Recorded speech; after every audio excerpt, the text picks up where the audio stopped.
Resuming All India Radio Tamil.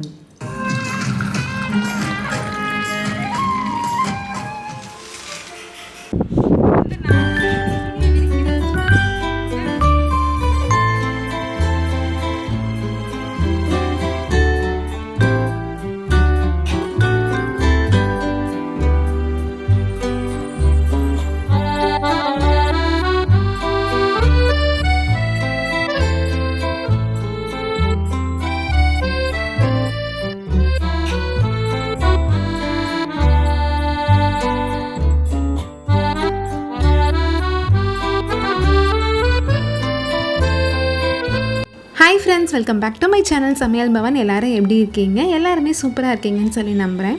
இன்றைக்கி விலாகில் வந்துட்டு என்னோடய டே ரொட்டீனில் நிறைய விஷயங்கள் உங்கள் கூட ஷேர் பண்ண போகிறேன். என் கூடயே வந்துட்டு டிமார்ட் ஷாப்பிங்கில் நான் வாங்கின மீதி திங்ஸ்லாம் வந்து காட்ட சொல்லியிருந்தீங்க. ஸோ அதுவுமே வந்து ஷேர் பண்ணியிருக்கேன். கூடயே வந்துட்டு ஆன்லைன்லேயே ஒரு சில திங்ஸ்லாம் வந்து வாங்கியிருந்தேன். ஸோ அதுவும் தான் இன்றைக்கி பார்க்க போகிறோம். முதல் நாள் நைட்டே வந்து பார்த்திங்கன்னா வெள்ளை சுண்டல் இருக்குது இல்லையா, அதாவது கொண்டக்கடலைன்னு சொல்லி நாங்கள் சொல்லுவோம். ஸோ அதுதான் வந்து எடுத்து ஒரு 10 கடலை போல் ஊற வச்சுருந்தேன்.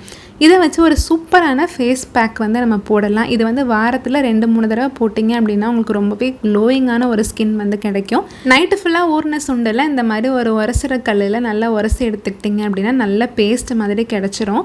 இந்த வெள்ளை சுண்டலில் வந்து பார்த்திங்கன்னா நேச்சுரலாகவே வந்துட்டு க்ளோயிங் ப்ராப்பர்ட்டிஸ் வந்து நிறையாவே இருக்குது. அதனால் ஸ்கின்னை வந்து க்ளோயிங்காக வச்சுருக்கோம். அது மட்டும் இல்லாமல் நம்ம ஏஜ் ஆக ஃபேஸில் ஸ்கின்லலாம் வந்துட்டு சுருக்கம்லாம் வரும் இல்லையா, ஸோ அதெல்லாம் வந்து வராது. ஃபேஸ் பேக் போடுறதுக்கு முன்னாடி 2 ஐஸ் க்யூப் மட்டும் எடுத்து நல்லா ஃபேஸ் ஃபுல்லாக ரப் பண்ணி விட்டுக்க போகிறேன். இந்த மாதிரி பண்ணுறதுனால இப்போ சம்மர் வேறு இருக்குது இல்லையா, ஸோ நமக்கு வந்து நல்லா கூலிங்காக இருக்கும். அது கூட ஐஸ் க்யூப்பும் வந்து பார்த்திங்கன்னா ஸ்கின்னை வந்து நல்லா டைட்டன் பண்ணும். அதே மாதிரி ஆன்டி ஏஜிங்க்கும் வந்து ரொம்பவே ஹெல்ப் பண்ணும். ஒரு சிலருக்கு வந்து பார்த்திங்கன்னா டேரெக்டாக ஐஸ் க்யூப்பை ஃபேஸில் அப்ளை பண்ணும் போது ஒரு மாதிரி ரெடினஸ் வந்து ஆகிறதுக்கு சான்சஸ் இருக்குது. எனக்கு வந்து இது செட் ஆகுங்கிறனால நான் பண்ணியிருக்கேன். ஒருவேளை உங்களுக்கு அது செட் ஆகலை அப்படின்னா ஒரு சின்ன காட்டன் டவலுக்குள்ளே ஐஸ் க்யூபை வந்து வச்சுட்டு அதை வந்து ஃபேஸில் வந்து சர்க்குலர் மோஷனில் ரப் பண்ணி விடலாம்.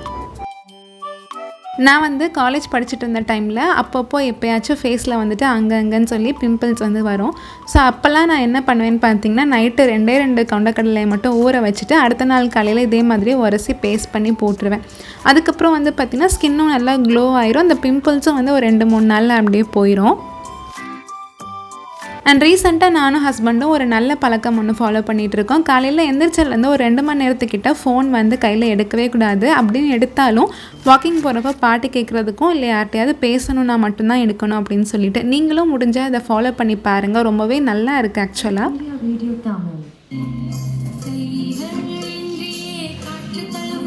Alexa, resume music.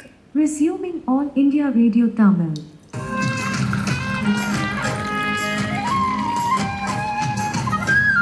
சைடில் வந்து அலெக்ஸாவில் எஃப்எம் தான் வந்து ஓடிட்டுருக்கு. ஒரு 2-3 ஸ்டேஷன் கிட்டே இப்போதைக்கு அலெக்ஸாவில் எடுக்குது. இனிமேல் தான் வந்து என்னென்ன ஸ்டேஷன்லாம் எடுக்குது அப்படின்னு சொல்லி கண்டுபிடிக்கணும். இன்றைக்கி அவங்க ஒர்க் ஃப்ரம் ஹோமுங்கிறனால நானும் ரிலாக்ஸ்டாக தான் எழுந்திரிச்சு டீ போட்டுட்டு அந்த ஃபேஸ் மாஸ்க்லாம் வந்து போட முடிஞ்சது. அவங்களுமே வந்துட்டு வாக்கிங் போயிட்டு ஜிம்முக்கும் போயிட்டு வந்திருந்தாங்க.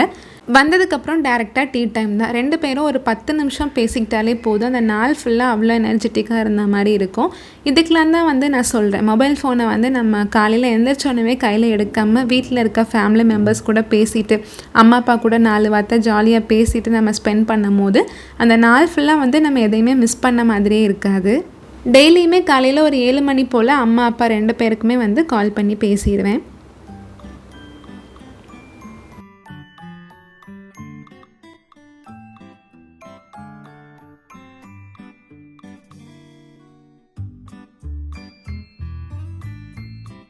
மோஸ்ட்லி காலையில் டைமில் வந்துட்டு நான் அவன் கூட சுத்தமாக விளையாடுறதே கிடையாது. எல்லா ஒர்க்கையுமே முடிச்சுட்டு ஒரு 10-11 மணிக்கு மேலே தான் வந்துட்டு நான் அவன் கூட விளையாடவே ஸ்டார்ட் பண்ணுவேன். அது வரைக்கும் அவன் தனியாக தான் வந்து விளையாண்டுட்டு இருப்பான். இல்லைன்னா கிச்சனில் வந்து என் பின்னாடியே நின்றுட்டு ஏதாச்சும் கொஷின் கேட்டுட்டு ஸ்டோரி சொல்லுங்கன்னு சொல்லிட்டு இருப்பான். நானும் கதை சொல்லிகிட்டே வந்து வேலையெல்லாம் பார்த்துட்ருப்பேன். இன்றைக்கி மார்னிங் பிரேக்ஃபாஸ்ட் வந்து சிம்பிளாக இட்லி தான் வந்து பண்ண போகிறேன் அப்படிங்கிறனால கொஞ்சம் க்ளீனிங் ஒர்க்லாம் பார்த்துடலாம் அப்படின்னு சொல்லிட்டு. அண்ட் இந்த ட்ரே வந்து நீங்கள் பார்த்துருப்பீங்க. கேஸ் ஸ்டவ் பக்கத்தில் வந்து இதில் தான் ஆயில் கேன், அப்புறம் என்னோடய உடன் கரண்டி, அப்புறம் இந்த கத்தி இதெல்லாம் வந்து போட்டு வச்சுருக்கேன். அண்ட் இதோட லிங்க்கும் வந்து ஷேர் பண்ண சொல்லியிருந்தீங்க. ஆக்சுவலாக இது வந்து எங்கள் வீடு வந்து கிரகப்பிரவேசம் பண்ணியிருந்தோம் இல்லையா, ஸோ அப்போ வந்து ஒரு ஃப்ரெண்டு வந்து கிஃப்டாக கொடுத்தது. அது வந்து செட் ஆஃப் 3 வந்து வரும். அவங்க வந்து அது எதில் வாங்கினாங்கன்னு எனக்கு தெரியல. நானுமே ஆன்லைனில் செக் பண்ணி பார்த்தேன். சேம் ப்ராடக்ட் வந்து கிடைக்கல. பட் சிமிலர் ப்ராடக்ட் லிங்க் வந்து இருக்குது. நான் வந்துட்டு டிஸ்கிரிப்ஷனில் ஷேர் பண்ணுறேன்.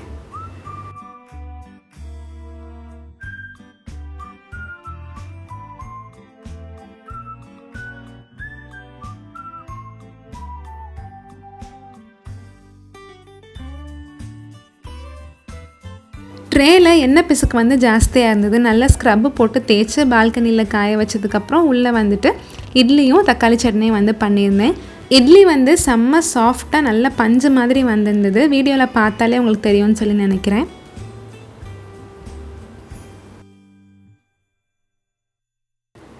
சைட்லேயே ட்ரேயும் நல்லா காஞ்சிருச்சு. அண்ட் பார்க்கவே ஃபஸ்ட்டு புதுசில் எப்படி இருந்ததோ அதே மாதிரியே இருந்துச்சு. அண்ட் எல்லாத்தையுமே அரேஞ்ச் பண்ணி வச்சுட்டு இருந்தேன்.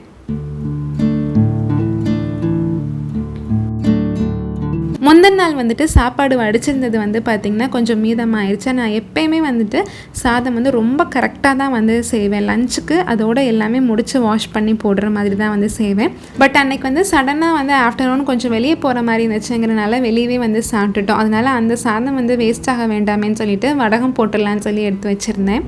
சாதம் வந்து மீதமாகிடுச்சு. நீங்கள் வடகம் தான் போட போகிறீங்க அப்படின்னா அந்த சாதத்தில் வந்துட்டு தண்ணி ஊற்றி நைட்டு ஃபுல்லாக ஊற வச்சிடணும். ஃப்ரிட்ஜில் வைக்கணும்னு அவசியம் இல்லை, வெளியவே இருந்தால் போதும். அதுக்கப்புறம் தண்ணியெலாம் நல்லா புழிஞ்சிட்டு ஒரு மிக்ஸி ஜாரில் சாதத்தை சேர்த்துக்கலாம். கூடயே வந்துட்டு 1/2 டீஸ்பூன் அளவுக்கு சீரகமும் 1 டீஸ்பூன் அளவுக்கு மிளகாய்த்தூளும் தேவையான அளவுக்கு உப்பும் சேர்த்து நல்லா பேஸ்ட் மாதிரி அரைச்சி எடுத்துக்கணும். எனக்கு வந்து ஒரு 4-5 கை அளவுக்கு தான் வந்து சாதம் மிச்சமாக இருந்தது. அதுக்கான அளவுகள் தான் நான் இப்போ வந்து சொல்லியிருக்கேன்.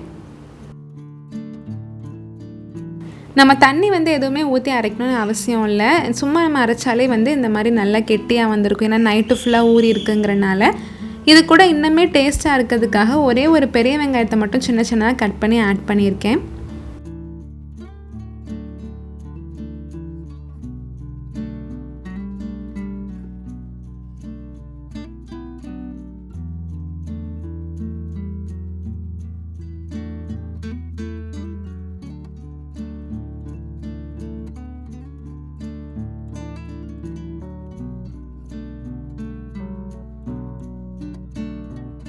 காலையில் 8:30 மணி தான் ஆகுது. ஆனால் வெயில் வந்து பார்த்திங்கன்னா 12 மணிக்கு அடிக்கிற வெயில் அளவுக்கு அடிக்குது. அண்ட் காற்றுமே ரொம்ப ஜாஸ்தியாக இருக்கனால ஷால் வந்து அங்கே எங்கேயும் பறந்து ஓடிட்டு இருந்தது. இதே வந்துட்டு நம்ம முறுக்கு புளிவோம் இல்லையா, ஸோ அதை வச்சு கூட புளியலாம். பட் நான் வந்து இன்றைக்கி சும்மா கையிலே வந்து இந்த மாதிரி கிள்ளி வச்சுக்க போகிறேன். இது வந்து காயறதுக்கு வந்து கொஞ்சம் டைம் ஆகும். இதே இது வந்து நீங்கள் முறுக்கு புளியில் போட்டிங்க அப்படின்னா ஒரே நாளில் வந்து காஞ்சிரும். இது வந்து காயறதுக்கு ஒரு 2 நாள் கிட்ட ஆகும், அவ்வளோதான். இதை வந்து அப்படியே விட்டுட்டேன் அப்படின்னா காக்காவும் புறாவும் வந்து சாப்பிட்டு போயிடும். அப்படிங்கிறனால பிளாக் கலர் ஷால் இருக்கு இல்லையா, ஸோ அதை வச்சு நல்லா க்ளோஸ் பண்ணி வச்சுட்டு தான் வந்து போயிருந்தேன்.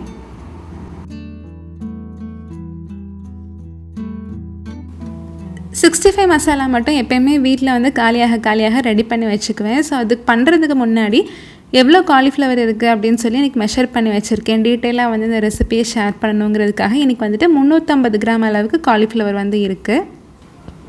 65 மசாலா எப்படி பண்ணணும்னு பார்த்தீங்கன்னா, மிக்ஸி ஜாரில் மெஷரிங் கப்புக்கு 1 கப் அளவுக்கு மைதா மாவு வந்து சேர்த்துக்கணும். இதே இது கோதுமை மாவுலேயும் பண்ணலாம். பட் நம்ம பண்ணுற 65 வந்து அந்தளவுக்கு கிறிஸ்பியாக வருமானு சொல்லி தெரியாதுங்கிறனால நான் மைதா மாவில் தான் அன்றைக்கி பண்ணியிருக்கேன். 1/2 கப் அளவுக்கு கார்ன்ஃப்ளவர் மாவு சேர்த்துக்கணும். அதுக்கப்புறம் 1/3 கப் இருக்கும் இல்லையா, ஸோ அது அளவுக்கு பச்சரிசி மாவு வந்து சேர்த்துக்கணும். லாஸ்ட்டாக 1/4 கப் இருக்கும் இல்லையா, அந்த அளவுக்கு காஷ்மீர் ரெட் சில்லி பவுடர் வந்து ஆட் பண்ணியிருக்கேன். நீங்கள் வந்துட்டு நார்மல் கார மிளகாய்த்தூள் வந்து சேர்த்துக்கிறீங்க அப்படின்னா 2 டேபிள் ஸ்பூன் சேர்த்துக்கிட்டால் போதும். அது நல்லா காரமாக இருக்கும். 1 டேபிள் ஸ்பூன் அளவுக்கு கரம் மசாலா தூள் ஆட் பண்ணியிருக்கேன். அப்புறம் 2 டீஸ்பூன் அளவுக்கு உப்பு வந்து சேர்த்துருக்கேன். இது வந்து கம்மியான அளவு உப்பு தான் இந்த மசாலாவுக்கு. நம்ம வந்து ஃப்ரை பண்ணும்போது பத்தலை அப்படின்னா மறுபடியும் போட்டுக்கலாம். இது எல்லாமே ஆல்ரெடி பவுடர் ஃபார்மேட்டில் தான் இருக்குது. பட் ஒரு தடவை வந்து மிக்சியில் போட்டு சுற்றி விட்டுட்டோம் அப்படின்னா எல்லாமே நல்லா மிக்ஸ் ஆகி பைண்டாகி வந்துடும். நம்ம வந்து மசாலாவில் காஷ்மீரி சில்லி பவுடர் தான் ஆட் பண்ணியிருக்கோங்கிறனால மசாலா வந்து நல்லா கலர்ஃபுல்லாக இருக்கும்.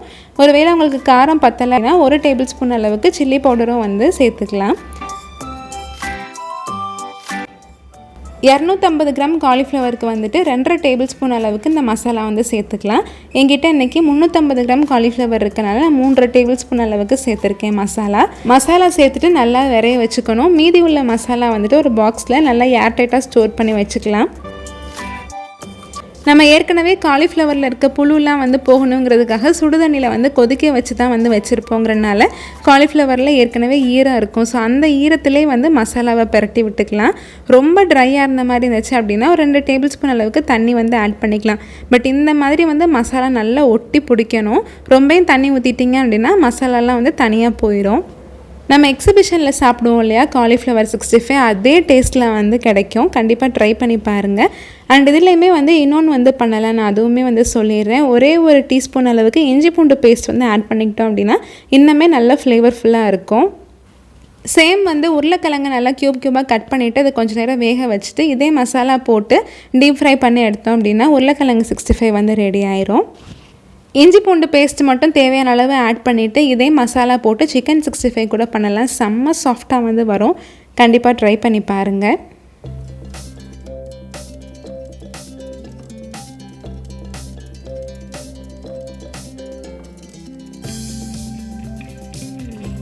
அண்ட் இந்த லன்ச் மெனு வந்து பார்த்திங்கன்னா நான் ஏற்கனவே ஷார்ட்ஸ் வீடியோவில் ஷேர் பண்ணியிருந்தேன். லெமன் ரைஸ், தயிர் சாதம், அப்புறம் ஊர்லேருந்து மாமா வாங்கி அனுப்பிச்சி விட்டுருந்தேன். வெங்காய வடகமும் கோல் வடகமும் வந்து வறுத்துருந்தேன். கூடயே வந்துட்டு மாம்பழமும் காலிஃப்ளவர் 65யும். ஸோ லன்ச் வந்து நல்லா சாப்பிட்டு முடிச்சுட்டு பையனையும் கொஞ்சம் நேரம் தூங்க வச்சதுக்கப்புறமா ஒரு சின்ன ஷாப்பிங் ஹால் வீடியோ வந்து உங்கள் கூட ஷேர் பண்ணிடலாமேன்னு சொல்லிட்டு எடுத்துகிட்டு இருந்தேன். ஸோ இதில் வந்து ஒரு சில பொருள் வந்து நான் ஆன்லைன்லேயுமே வாங்கியிருக்கேன். இது எல்லாத்தோட லிங்க்குமே வந்து நான் டிஸ்கிரிப்ஷனில் கொடுக்குறேன். உங்களுக்கு தேவைப்பட்டால் நீங்கள் செக் பண்ணி பார்த்து வாங்கிக்கலாம்.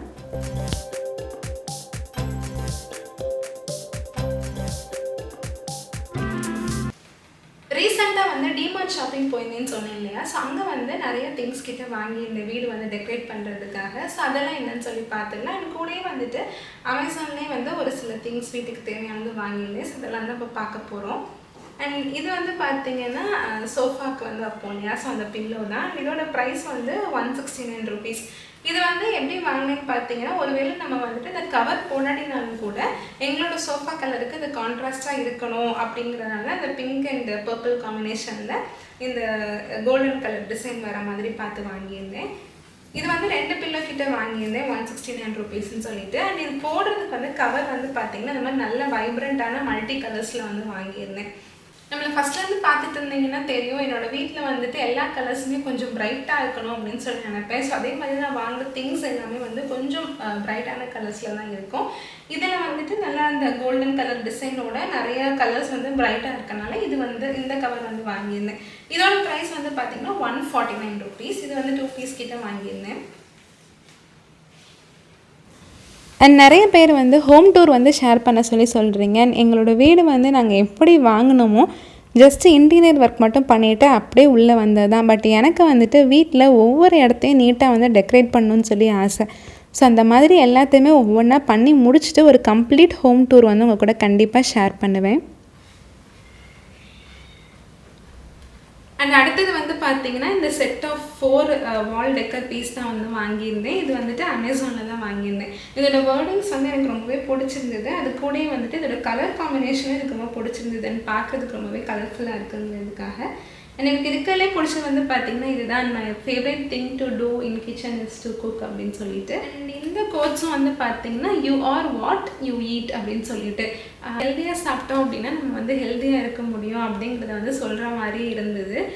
ஸோ இந்த இது வந்து எனக்கு ரொம்பவே பிடிச்சிருந்தது.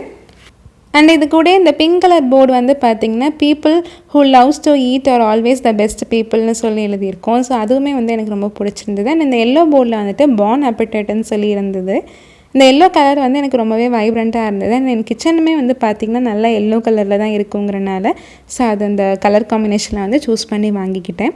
ஸோ அண்ட் இது ஒட்டுறதுக்கு வந்துட்டு பின்னாடி இந்த டபுள் சைட் டைப் தான் கொடுத்துருக்காங்கங்கிறனால நம்ம ஒரு தடவை ஃபிக்ஸ் பண்ணிட்டோம் அப்படின்னா அது மறுபடியும் எடுக்கிறது வந்து ரொம்பவே கஷ்டங்கிறனால நான் இன்னும் ஃபிக்ஸ் பண்ணாமல் வச்சுருக்கேன். அது எங்கே மாட்டணும் அப்படிங்கிறது இன்னும் டிசைடும் பண்ணலைங்கிறனால அது அப்படியே இருக்குது. அண்ட் அடுத்தது வந்து பார்த்திங்கன்னா ரொம்ப நாளாகவே இந்த கேஸ்ட் அயர்ன் தோசைக்கல் வந்து வாங்கணும் அப்படின்னு சொல்லிட்டு பிளான் பண்ணிகிட்டே இருந்தேன். என்ன பிராண்டு வாங்கலான்னு சொல்லி யோசிச்சுட்டு இருந்தப்போ இந்த அமேசானோட பிராண்ட் வந்து ரொம்பவே நல்லா இருந்துச்சுன்னு சொல்லி ரிவ்யூஸ் வந்து நான் பார்த்துருந்தேன். லாஸ்ட் டைம் ஊருக்கு போயிருந்தேன் இல்லையா? ஸோ அப்போ கூட வந்துட்டு நான் மதுரையில் இருந்தீங்கன்னா வந்து தெரிஞ்சிருக்கும் சிக்கந்தர் கடை பற்றி. ஸோ அங்கே போயிட்டு நான் வந்து கேஸ்ட் அயர்ன் பாத்திரம்லாம் வந்து பார்த்துட்டு வந்திருந்தேன். அங்கேயுமே இந்த தோசைக்கல் வந்து இருந்தது. பட் எல்லாமே வந்துட்டு சீசன் பண்ணாமல் இருந்தது. பட் இந்த கல் வந்து பார்த்திங்கன்னா நல்லா சூப்பராக வந்து சீசன் பண்ணி கொடுத்துருந்தாங்க. அண்ட் இதில் காட்டியிருக்க திங்ஸ் எதுவுமே வந்து ப்ரமோஷனுக்கு வந்தது கிடையாது. எல்லாமே வந்து என்னோடய ஓன் பர்பஸ்க்காக நானே வந்து வாங்கினது தான். இதை வந்து யூஸ் பண்ணுறதுக்கு முன்னாடி ஃபஸ்ட்டு ஒரு ஹாஃப் வெங்காயத்தை மட்டும் கட் பண்ணிவிட்டு ஒரு ஃபோர்க்கில் குத்திட்டு நல்லா எண்ணெய் வச்சு தேய்ச்சி விட்டுக்கிட்டேன்.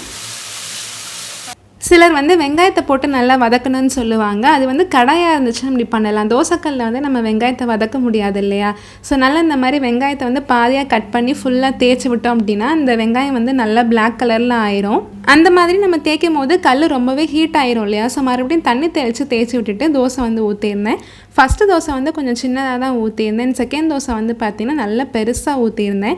நம்ம எடுத்தோடனே பெரிய தோசையாக ஊற்றி பழக்கினா தான் அந்த கல்லோட எல்லா சைடுமே வந்து தோசை வந்து வர்றதுக்கு வந்து பழகும். நம்ம நடுவில் மட்டும் ஊற்றிட்டே இருந்தோம் அப்படின்னா நம்ம திடீர்னு ஒரு நாள் வந்து பெரிய தோசையாக ஊற்றும் போது தோசை வந்து எடுக்கிறதுக்கு வராது. ஃபஸ்ட்டு 2 தோசையுமே வந்து ஒரு மாதிரி பிஞ்சு தான் வந்துருந்தது. அண்ட் 2 தோசையுமே நான் சாப்பிடலை, கீழே தான் வந்து போட்டிருந்தேன். அதுக்கப்புறம் மினி ஊத்தப்பம் மாதிரி ஊற்றி தான் வந்து எல்லாருமே சாப்பிட்டோம். ரொம்பவே சூப்பராக இருக்குது கல். இப்போ வந்து அதை யூஸ் பண்ண ஆரம்பித்து ஒரு 10 நாள் கிட்ட ஆயிடுச்சு. நல்ல கிறிஸ்பியாக மொறுன்னு தோசை வந்து கிடைக்கிது. இதோட ப்ரைஸ் வந்து 899 நினைக்கிறேன். லிங்க் வந்து நான் டிஸ்கிரிப்ஷனில் கொடுக்குறேன், செக் பண்ணி பார்த்து தேவைப்பட்டால் வாங்கிக்கோங்க. அதுக்கப்புறம் வந்து பார்த்திங்கன்னா டிமார்ட்டில் வந்து வாங்கியிருந்த கர்டைன்ஸ் தான் வந்து காமிச்சிருக்கேன்.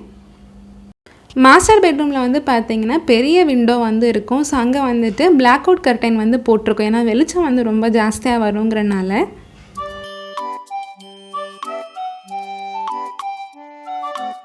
இந்த கர்டைன் வந்து பெங்களூரில் இருக்கும் போது வாங்கினது. ஒரு 5 years இருக்கும் வாங்கி. இது வந்து ரொம்ப திக்காக இருக்குது பிளாக் அவுட்டுங்கிறனால வின்டர் சீசன்லலாம் காயறதுக்கு 2-3 நாள் கிட்ட ஆயிடுது. அந்த மாதிரி காயும் போது எனக்கு எக்ஸ்ட்ரா கர்டைன் வந்து மாட்டுறதுக்கு வந்து எதுவுமே இல்லாமல் சும்மா பிளெயினாக தான் ஓப்பன்லேயே தான் வந்து விட்டுருப்பேன். சரி, இந்த தடவை வந்துட்டு இன்னொரு கர்டைன் செட்டு வந்து வாங்கிடலாமேன்னு சொல்லிட்டு இந்த 3 கர்டைன் கிட்ட வாங்கியிருந்தேன். இது வந்துட்டு நல்லா ஒயிட் கலரில் brown colour and golden colour designs வந்த மாதிரி இருக்கும். குட்டி குட்டி பூவாக போட்டிருந்தது.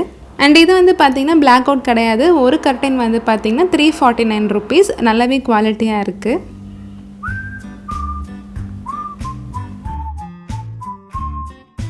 அடுத்தது வந்து பார்த்திங்கன்னா என்னோடய டேபிளில் வந்து ஒட்டுறதுக்காக ஒரு ஸ்டிக்கர் ஒன்று வாங்கியிருந்தேன் இந்த வுட் கலரில்.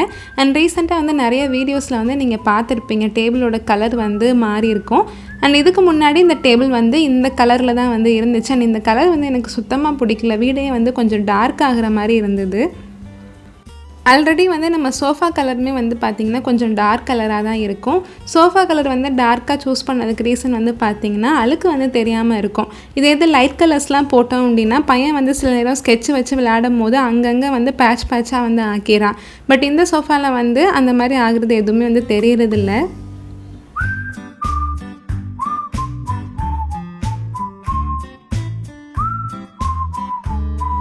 இந்த ஸ்டிக்கர் வந்து அமேசானில் 199 rupees தான் வாங்கியிருந்தேன். இந்த மாதிரி டேபிளுக்கு ஒரு 5-6 டேபிள் கிட்ட ஒட்டலாம். அவ்வளோ பெருசாக வந்து கொடுத்துருந்தாங்க. 2 பேர் சேர்ந்து ஒட்டினோம் அப்படின்னா இது வந்து ஈஸியாக ஒட்டிடலாம். அடியில் வந்து ஒரு ஸ்டிக்கர் மாதிரி இருக்கும். அதை வந்து பிரித்து கொடுத்துட்டே வந்தோன்னா ஆப்போசிட்லேருந்து அங்கே ஒட்டிகிட்டே வந்தாங்க அப்படின்னா எந்த ஒரு மிஸ்டேக்குமே இல்லாமல் சூப்பராக ஒட்ட முடியும். இவ்வளோ தான் வந்து நான் வாங்கின திங்ஸ் எல்லாமே வந்து ஷேர் பண்ணியிருக்கேன். இது எல்லாமே வந்து மொத்தமாக வாங்கலை. அப்பப்போ வாங்கினதை வந்துட்டு தனித்தனி கிளிப்பிங்ஸாக தான் வந்து எடுத்து ஷேர் பண்ணியிருக்கேன். ஸோ அவ்வளோதான் ஃப்ரெண்ட்ஸ். இந்த திங்ஸ் எல்லாமே நல்லா இருக்கான்னு சொல்லி கமெண்ட் பண்ணுங்கள். இந்த vlog உங்களுக்கு பிடிச்சிருக்குன்னு சொல்லி நம்புகிறேன். இந்த வீடியோ உங்களுக்கு பிடிச்சிருந்துச்சு அப்படின்னா நம்ம சேனல் சமையல் பவனுக்கு கண்டிப்பாக சப்ஸ்கிரைப் பண்ணி வச்சுக்கோங்க. மீண்டும் ஒரு சூப்பரான வீடியோவில் உங்களை மீட் பண்ணுறேன். தேங்க்யூ.